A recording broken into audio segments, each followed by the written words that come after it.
Are you tired of seeing your diversity, equity, and inclusion efforts fizzle out in the workplace? A client of mine, Chief Operating Officer Ari, shared how when the organization first launched its DEI initiatives, enthusiasm was abundant, with employees across departments engaging in workshops, discussions, and training sessions. However, as time passed, the momentum waned, and she was disappointed with the DEI initiatives that were losing steam. Do you want to create a resilient diversity, equity, and inclusion strategy that adapts and thrives regardless of personnel changes or shifting priorities? In this video, I'll uncover the secret to making these initiatives stick. If you're ready to reshape your workplace into a place of inclusivity that passes the test of time, keep watching. My name's Karanda Ziegler. I'm an organizational culture strategist and owner of Kalu Consulting. I empower leadership executives just like you to embrace diversity, equity, and inclusion to foster workplace cultures where leadership is not afraid, teams thrive, and employees are engaged. The secret to ongoing success with diversity, equity, and inclusion efforts is to get clear about what you are doing.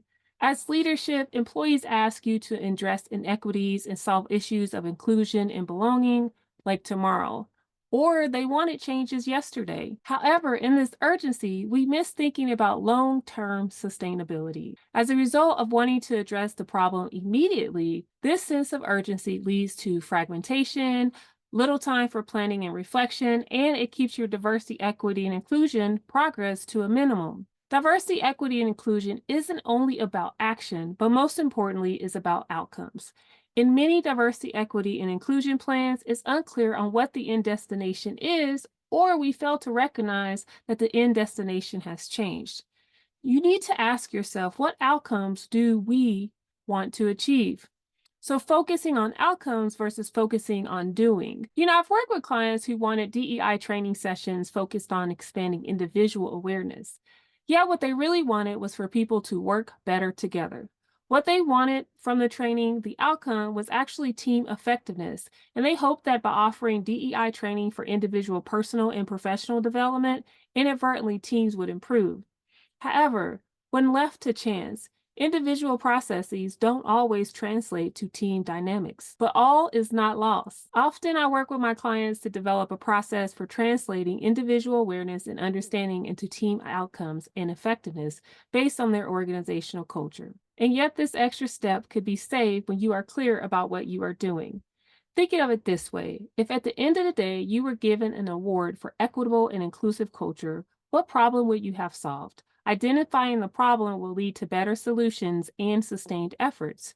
If you've made any progress in your DEI efforts, for sure your goals have shifted, they're more nuanced, or they've possibly become obsolete. Constantly ask, what are we trying to do?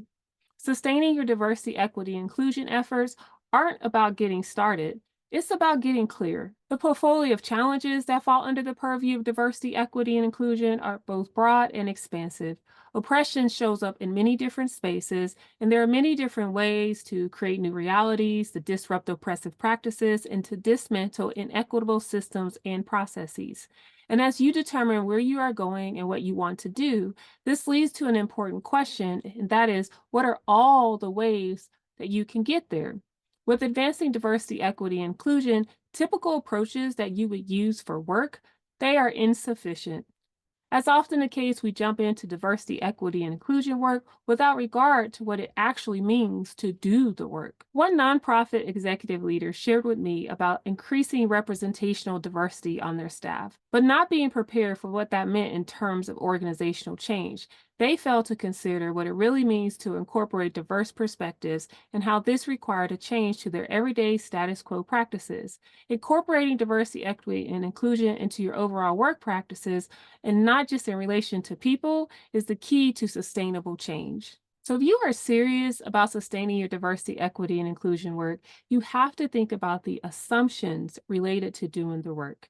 What you start with and what you use to inform your DEI efforts is what you're going to get out. So if you enter that process with oppressive tactics, that is embracing these dominant approach or your preferred ideas of how work should get done, then you will end up perpetuating the same practices that you seek to redesign. Perhaps you've experienced this. Your DEI committee is composed of middle management and frontline employees. However, their decision making is exclusive to senior leaders. And as a result, there's a lack of employee buy in, and they are not motivated to work towards the goals that they had no part in shaping. So, designing feedback mechanisms that only senior leaders use to give input in policies and initiatives while ignoring the valuable insights from frontline employees who are directly impacted by these decisions is a continuation of oppressive work practices reflected in a structure for decision making or feedback that failed to reduce power imbalances. An equitable and inclusive approach would be to disrupt these power structures and to approach the work with diversity, equity, and inclusion at the center of your thinking. And in order to do the work effectively, it might mean bringing in different voices to the space that's usually reserved for senior leadership. So, how you do the work to eliminate inequities, minimize disparities, or encourage dialogue across difference, it should be both felt and experienced by your employees. There should be a difference between your inclusive and equitable approach and that of business as usual. So be mindful of how you design your DEI implementation plan. It's all well to profess that you are operating from a diversity, equity, and inclusion lens, and it should be reflected in your practices. Lastly, you have to work to have broad representation and participation from people across the organization. We are stronger together. When we work as a team, together everyone achieves more. In order to sustain your diversity, equity, and inclusion efforts, it requires building a coalition of supporters, advocates, allies, and champions. Broad representation and participation for people across the organization, it incorporates the efforts in more than one area, and broad representation enables the efforts to outlast any one individual, any one leadership team, or any one initiative. Diversity, equity, and inclusion is the responsibility of every person in the organization, not just leadership. Just because leadership espouses its support, there is an entire organization of people that also have to embrace diversity, equity, and inclusion and make a concentrated effort to disrupt, dismantle, reimagine, and also create alternative futures. I can recall a conversation I had with a colleague who valued diversity, equity, and inclusion, and she stated that executive leadership should make a bold statement that the organization was in support of diversity, equity, and inclusion. I challenged my colleague and said, "So what if they do? Then what? Will we as individual contributors and professionals also commit to diversity, equity, and inclusion?" Sustaining the goals of diversity, equity, and inclusion requires all of us. Achieving lasting change requires more than individual commitment. It necessitates collective effort and a unified approach. It can't be stated enough that for sustained success, DEI efforts must be integrated across various levels and departments within the workplace. DEI is not a solo activity. It's not for one passionate person or one passionate committee or one passionate leader. Collaboration, it distributes the responsibility and accountability for DEI across a broader group. This shared ownership fosters a sense of collective commitment. Multiple advocates help integrate DEI values into everyday practices, policies, and decision making processes. This collective practice makes DEI a fundamental part of the organization's identity, ensuring its longevity and resilience. Remember, we are stronger together.